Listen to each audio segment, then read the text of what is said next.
Hello my dear friend and my dear student, मेरे इस YouTube channel में आप सभी लोगों का स्वागत है। जैसा कि मैं आप लोगों को अंतर्राष्ट्रीय संबंध और राजनीति पढ़ा रहा हूँ, इंटरनेशनल रिलेशन एंड पॉलिटिक्स पढ़ा रहा हूँ, और इसके अंतर्गत आपके बीए थर्ड ईयर 6 सेमेस्टर से इस विषय के अंतर्गत यूनिट सेकेंड से मैं आप लोगों को शक्ति संतुलन बता रहा हूँ। पिछले वीडियो में मैंने आप लोगों को शक्ति संतुलन का अर्थ, परिभाषा और शक्ति संतुलन की विशेषताओं से अवगत कराया था। इस वीडियो में आप लोगों को शक्ति संतुलन की मान्यताएं और शक्ति संतुलन स्थापित करने के साधनों से अवगत कराऊंगा। ये जो शक्ति संतुलन है, यह आपके सेकेंड यूनिट का अंतिम चैप्टर है। इसके पश्चात थर्ड यूनिट शुरू करूंगा और थर्ड यूनिट के अंतर्गत पहला टॉपिक है कूटनीति। तो इसके पश्चात मैं आप लोगों को कूटनीति के बारे में बताऊंगा। तो आइए चलते हैं शक्ति संतुलन की मान्यताओं की तरफ। शक्ति संतुलन की मान्यताएं क्या है? जैसा कि क्विंसी राइट ने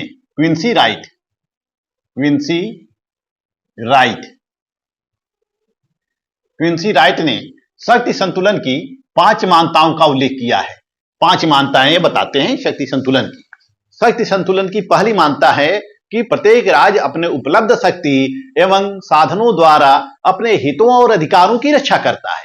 यानी कि जो भी राज्य होता है उसके पास जितने भी संसाधन होते हैं, जितनी भी शक्ति होती है, अपने यथाशक्ति के माध्यम से वह अपने हितों की रक्षा करता है, अपने अधिकारों की रक्षा करता है, और हितों और अधिकारों की रक्षा के लिए वह कुछ भी करने को तैयार रहता है। पहली मान्यता क्या है? राज्यों द्वारा हितों एवं अधिकारों की रक्षा करना। अधिकारों की रक्षा करना पहली मान्यता है कि हर राज्य जितनी भी उसके पास शक्ति होती है, उपलब्ध शक्ति होती है, उस शक्ति के माध्यम से अपने हितों और अधिकारों की रक्षा करता है। फिर दूसरी मान्यता है क्विंसी राइट कहते हैं कि जो राज्य के महत्वपूर्ण हित होते हैं, उन महत्वपूर्ण हितों को खतरा बना रहता है। अन्य शक्तिशाली राज्यों के माध्यम से जो राज्य के शक्तिशाली हित होते हैं, वह शक्तिशाली हित को हमेशा खतरा बना रहता है।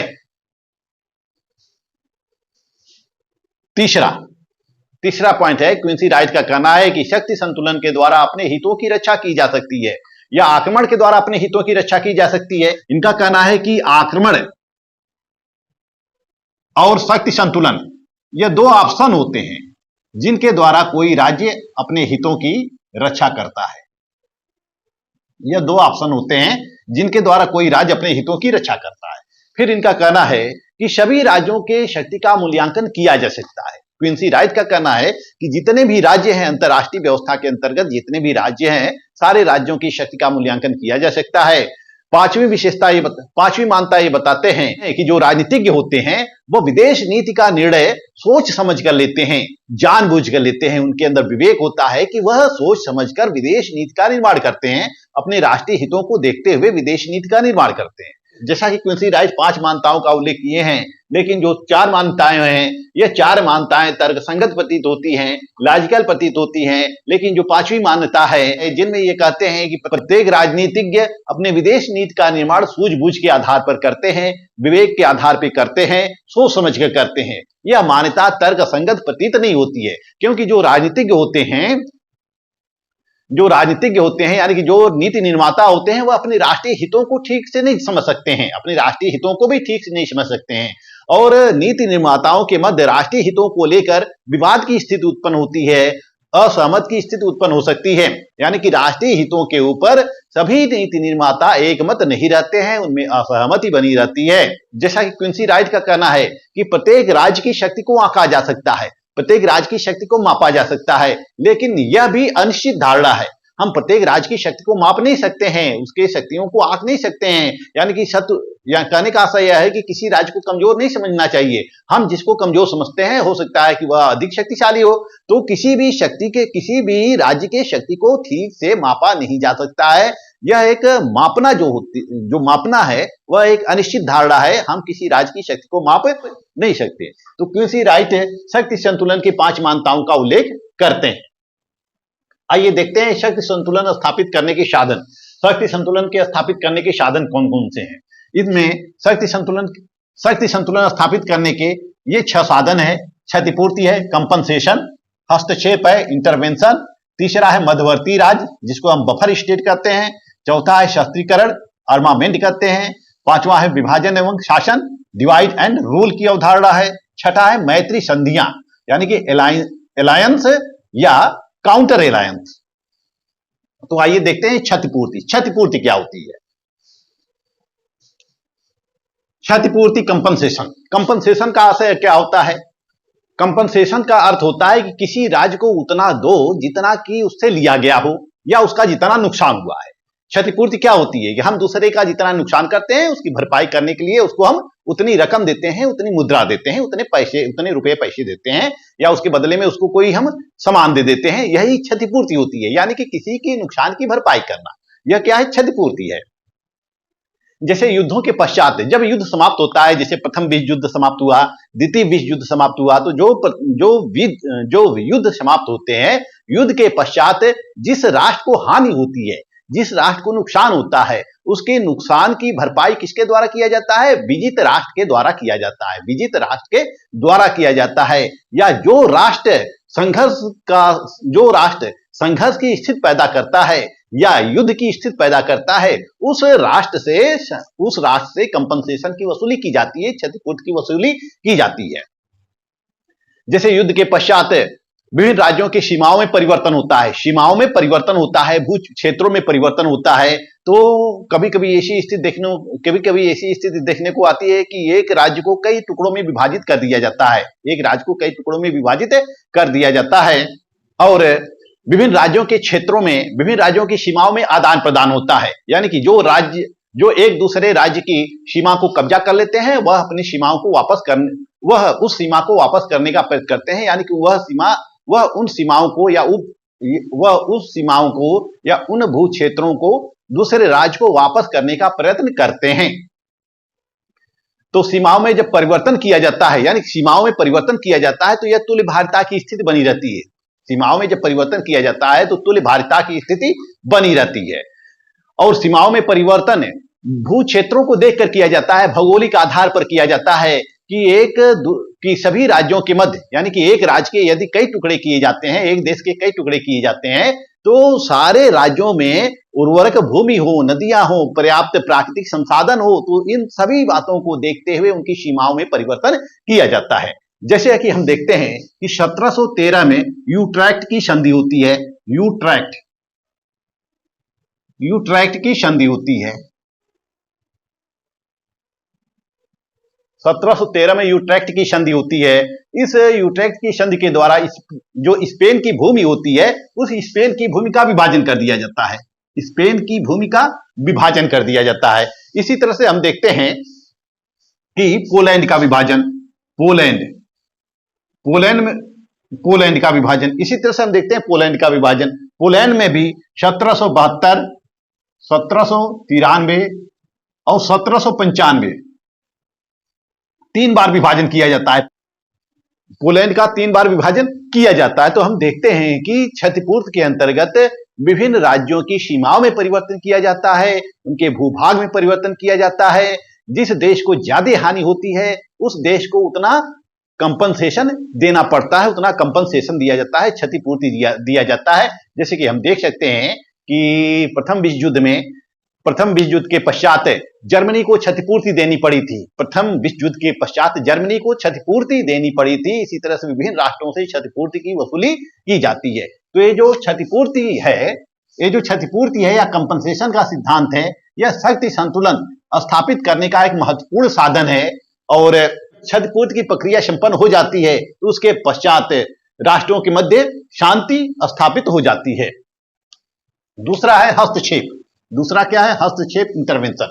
हस्तक्षेप भी शक्ति संतुलन का एक साधन है। यह हस्तक्षेप क्या है? जैसे दो व्यक्ति लड़ रहे हों, दो व्यक्ति आपस में झगड़ा कर रहे हों, संघर्ष कर रहे हों, तो उसमें जो तीसरा व्यक्ति होता है वह दोनों से शक्तिशाली होता है, तो वह दोनों के बीच में पड़ जाता है। दोनों के बीच में पढ़कर वह मध्यस्थता करके उनके मामलों को, उनकी समस्याओं को सुलझाता है, उनके संघर्ष को समाप्त करता है। इसी तरह से अंतर्राष्ट्रीय क्षेत्र में भी हम देख सकते हैं कि जो शक्तिशाली, जो दो या दो से अधिक शक्तिशाली राज्य होते हैं, जब आपस में उनका संघर्ष होता है तो उस संघर्ष के अंतर्गत जो बड़ा शक्तिशाली राष्ट्र होता है वह उनके आंतरिक मामलों में हस्तक्षेप करता है, उनके आंतरिक मामलों में हस्तक्षेप करता है।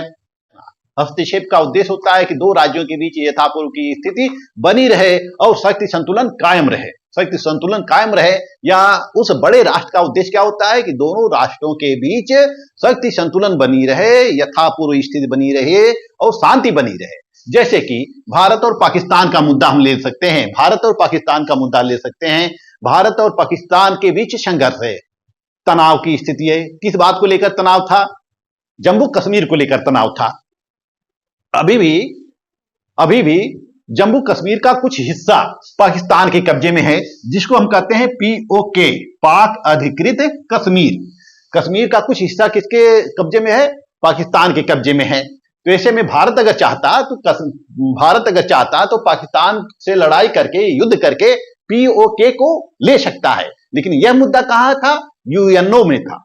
और UNO ने क्या किया कि जो जहां है वहीं पड़ा रहे, यथापूर्व स्थिति बनाए रखे, जिसको हम गुलाम कश्मीर कहते हैं या POK कहते हैं। इस पर पाकिस्तान का कब्जा है। वहीं भारत के कुछ हिस्सों पर चीन का कब्जा है, जिसको हम अक्साई चीन कहते हैं।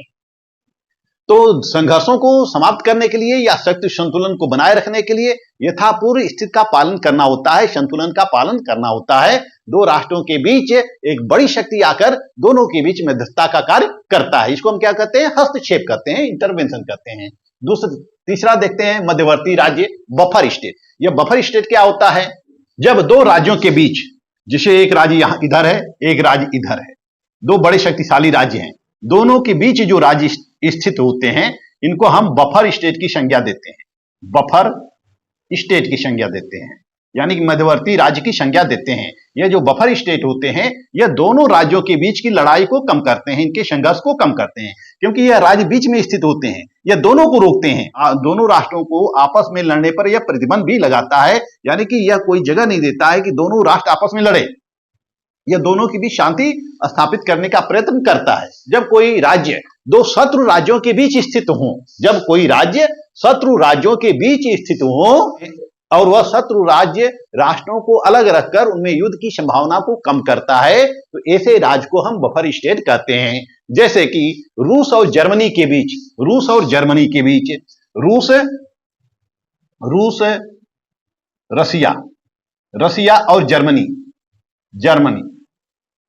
रसिया और जर्मनी के बीच कौन सा राष्ट्र होता है?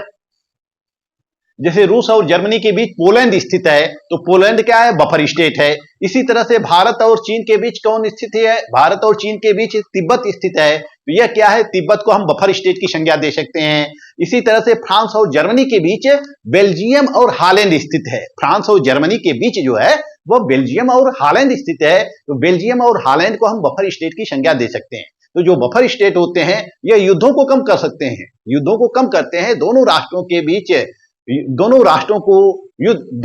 को युद्ध करने से रोकते हैं। दोनों राष्ट्रों के बीच जो संघर्ष होता है उस संघर्ष को कम करते हैं। तो जो बफर स्टेट होते हैं यानी मध्यवर्ती राज्य होते हैं, वह दोनों महाशक्तियों के बीच, वह दोनों शक्तिशाली राज्यों के बीच मध्यस्थता स्थापित करते हैं। इनके माध्यम से दोनों राज्यों के बीच शांति कायम की जा सकती है। शस्त्रीकरण, आर्मामेंट। यह आर्मामेंट क्या होता है? जब कोई राष्ट्र अधिक शक्तिशाली होता है, तो शक्तिशाली कैसे होता है? वह अपने शस्त्रों में, सैन्य क्षमता में वृद्धि करता है, शस्त्रों में वृद्धि करता है। शस्त्रीकरण यानी कि अधिक से अधिक गोला बारूद हथियार का अधिक से अधिक गोला बारूद हथियार का प्रबंध वह करने लगता है। तो उस आधार पर या उसको देखकर जो कमजोर राष्ट्र होता है वह भी शस्त्रीकरण करने लगता है, वह भी गोला बारूद हथियार सैन्य क्षमता में वृद्धि करने लगता है। यानी कि जब कोई राज्य अपनी सैन्य शक्ति में वृद्धि करता है तो उसका पड़ोसी देश भी अपनी सैन्य शक्ति में वृद्धि करता है। इसी को हम कहते हैं शस्त्रीकरण कहते हैं। जैसे हम उदाहरण ले सकते हैं, छोटा सा उदाहरण ले सकते हैं कि 1998 में भारत ने परमाणु परीक्षण किया और इसके प्रत्युत्तर में 1998 में ही पाकिस्तान ने भी परमाणु परीक्षण किया। यानी कि भारत जैसे परीक्षण करता है, तुरंत बाद कौन परीक्षण करता है? पाकिस्तान भी कर देता है। यानी पाकिस्तान भी वह दिखाना चाहता था कि हम भी भारत से कम शक्तिशाली नहीं है। जितना हथियार भारत के पास है उतना हथियार हमारे पास है। तो ये क्या है, शस्त्रीकरण की नीति होती है। यानी कि एक देश जब अपने शस्त्रों में वृद्धि करता है, सैन्य क्षमता में वृद्धि करता है, तो दूसरा देश, उसका जो पड़ोसी देश होता है या जो उसका शत्रु राष्ट्र होता है, जो उसका शत्रु राज्य होता है, शत्रु राज्य भी अपनी क्षमता में वृद्धि करने लगता है। तो यह शस्त्रीकरण है। लेकिन जो शस्त्रीकरण है यह वर्तमान समय में प्रासंगिक नहीं रह गई है। अब इसकी जगह निरशस्त्रीकरण पर बढ़ावा दिया जा रहा है। निरशस्त्रीकरण को प्रमोशन दिया जा रहा है, प्रमोट किया जा रहा है। निरशस्त्रीकरण क्या है कि अपनी सैन्य क्षमता में कमी करना, हथियारों में कटौती करना, परमाणु हथियारों में कटौती करना, विभिन्न हथियारों में कटौती करना। तो अब जो कॉन्सेप्ट आया है वह निरस्त्रीकरण का आया है। निरस्त्रीकरण का आया है कि सभी राष्ट्र निरस्त्रीकरण करें, अपने हथियारों में कटौती करें। पांचवा है विभाजन एवं शासन, डिवाइड एंड रूल। जैसा कि इसको आप जानते हैं कि अंग्रेजों की नीति क्या थी, डिवाइड एंड रूल, बांटो और शासन करो। जैसा कि अंग्रेजों ने हिंदू और मुसलमानों के बीच फूट डालकर भारत के ऊपर शासन किया, यानी कि विभाजित करो और शासन करो। तो यही नीति कुछ अंतर्राष्ट्रीय क्षेत्र में भी होती है। जो शक्तिशाली राष्ट्र होते हैं वह अपने शत्रु राज्यों में फूट पैदा करते हैं। जो शक्तिशाली राष्ट्र होते हैं वह अपने पड़ोसी देशों में या शत्रु राष्ट्रों में फूट पैदा करते हैं। फूट डालकर वहां के राजनीतिक व्यवस्था को अस्थिर करते हैं और कमजोर बनाते हैं, राजनीतिक व्यवस्था को कमजोर बनाते हैं। यानी कि वह विभिन्न माध्यम से ऐसी नीति बनाते हैं कि उनका राष्ट्र कमजोर हो जाए, गृह युद्ध उत्पन्न हो जाए और अस्थिरता का वातावरण उत्पन्न हो जाए, ताकि वह राज्य कमजोर होता जाए, वह राज्य कई टुकड़ों में बढ़ जाए और वह एक राज्य के कई स्वतंत्र राज्यों को बनाने के पक्ष में होते हैं। एक राज्य से कई स्वतंत्र राज्य बनाने के पक्ष में होते हैं। इतिहास में बहुत सारे उदाहरण पड़े हुए हैं कि जब एक राष्ट्र अपने पड़ोसी राष्ट्र या शत्रु राष्ट्र के बीच फूट पैदा करते हैं। जैसे कि फ्रांस के द्वारा जर्मनी में फूट पैदा करने की नीति अपनाई गई। फ्रांस ने जर्मनी में फूट डालकर जर्मनी को कई भागों में विभाजित करने का प्रयास किया, वहां के नागरिकों में असंतोष उत्पन्न करने का प्रयास किया। इसी तरह से सोवियत संघ रूस ने अन्य यूरोपीय राज्यों में भी फूट डालने का प्रयास किया। जैसे हम देख सकते हैं कि पाकिस्तान और चीन यह भारत में फूट डालने की नीति अपनाते हैं। भारत में हमेशा अस्थिरता का वातावरण पैदा करते हैं। जैसे जो चीन के द्वारा माओवाद को बढ़ावा दिया गया और माओवादियों को भारत की सीमा में भेजा गया। यहाँ के कुछ व्यक्तियों को माओवादी विचारधारा के प्रभाव में लाकर उनको सशस्त्र विद्रोह करने के लिए प्रेरित किया गया। जैसे कि चीन में माओवाद है, वैसे भारत में क्या है, माओवाद का रूप क्या है, नक्सलवाद है। यानी कि जो नक्सलवादी पैदा हुए हैं वो माओवाद की ही देन है। इसी तरह से हम देख सकते हैं कश्मीर में कुछ अलगाववादी संगठन होते हैं जिनको पाकिस्तान के द्वारा सहायता दी जाती है। उनको विभिन्न प्रकार के हथियार, गोला बारूद उपलब्ध कराए जाते हैं। उनका कार्य क्या होता है कि कश्मीर में आतंक पैदा करना। इसी तरह से आतंकवादी संगठन होते हैं, अलगाववादी संगठन होते हैं जो कि राज्य को विखंडित करने का प्रयत्न करते हैं, राज्य की एकता, अखंडता और संप्रभुता पर प्रहार करने का प्रयत्न करते हैं। और उन संगठनों को विदेशों के द्वारा सहायता प्राप्त होती है, पड़ोसी राज्यों के द्वारा या शत्रु राज्यों के द्वारा सहायता प्राप्त होती है। तो हम भारत के परिप्रेक्ष्य में चीन और पाकिस्तान की नीति को इसको समझ सकते हैं। यानी कि इनका उद्देश्य होता है कि एक राज्य के कई टुकड़े हो जाएं और यह उस राज्य के संगठनों को विभिन्न प्रकार की सहायता भी देते रहते हैं। तो ये जो विभाजन और शासन है यह भी शक्ति संतुलन बनाए रखने का एक साधन है। यानी कि जो बड़ा राष्ट्र होता है उसको तोड़कर हम कई हिस्सों में विभाजित कर सकते हैं, कई स्वतंत्र राष्ट्र में विभाजित कर सकते हैं। जब स्वतंत्र राष्ट्र हो जाएंगे तो उनकी शक्तियां कमजोर हो जाएंगी और हमसे टक्कर लेने वाला कोई नहीं रहेगा। तो जो डिवाइड एंड रूल है यह भी शक्ति संतुलन स्थापित करने में सहायक होता है। मैत्री संधियां, शक्ति संतुलन स्थापित करने के लिए विभिन्न प्रकार की मैत्री संधियां की जाती हैं। जैसे कि नाटो, सेंटो, सीटो और वासा पैक्ट वगैरह विभिन्न प्रकार की संधियां की जाती हैं शक्ति संतुलन को स्थापित करने के लिए।